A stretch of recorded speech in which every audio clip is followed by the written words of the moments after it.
कहती चिड़िया। साइकिल के पीछे एक पिंजरे में चकराती नाजुक चिड़ियों, साइकिल के पीछे एक पिंजरे में चकराती नाजुक चिड़ियों, सुबह के गुमसुम सन्नाटे में कैसा शोर उठाती हो।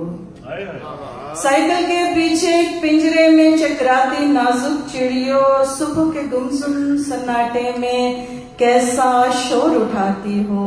ऊँघते और ठिठुरते रहगीरों के दिल में चीख चीख कर, ऊँघते और ठिठुरते रहगीरों के दिल में चीख चीख कर, बरसों से सोए सिमटे एक दर्द का तार हिलाती हो।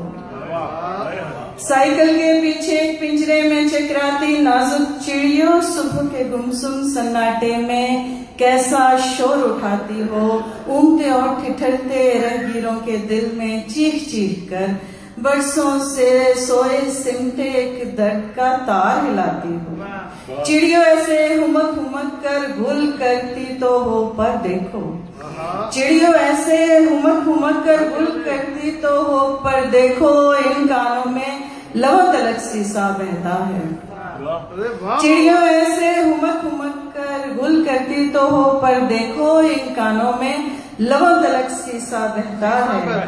और पलकों के पीछे पत्थर और कदमों के नीचे तख्ते हरदम डोलते रहते हैं। चिड़ियों ऐसे हुमक हुमक कर गुल करती तो हो पर देखो, इन कानों में लवो तलक शीशा बहता है। और पलकों के पीछे पत्थर और कदमों के नीचे तख्ते हरदम डोलते रहते हैं। सुभान अल्लाह। तुम तो पिंजरे में भी अपने पर फैलाए रखती हो, तुम तो पिंजरे में भी अपने पर फैलाए रखती हो। तुम अच्छी हो, कम से कम एक भूख उठाए रखती हो।